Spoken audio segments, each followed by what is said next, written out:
ረጅም ሰዓት ስልክ በማውራት ሌሎችን የሚረብሽ ሰው። የግብፅ ኦርቶዶክስ ቤተክርስቲያን ፓትርያርክ ቅዱስነታቸው አቡነ ሽኖዳ ሳልሳዊ እንደጻፉት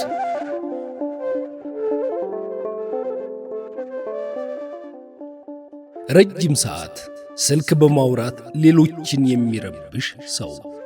እንዲህ ያለ ሰው የሚደውልለት ሰው በእንቅልፍ ላይ ምግብ እየበላ ከእንግዶች ጋር ተቀምጦ ሊሆን ይችላል።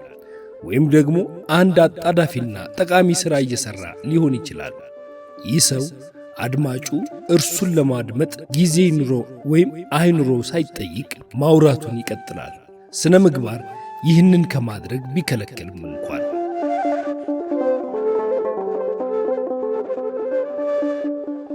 ከዚህም በተጨማሪ ድምፁን ከፍ አድርጎ ስለሚያወራ ስልኩን ያነሳው ሰው በዚያ ያሉት ሰዎች ሊያውቁ የማይገባቸውን ምስጢር እንዲሰሙ ያደርጋቸዋል።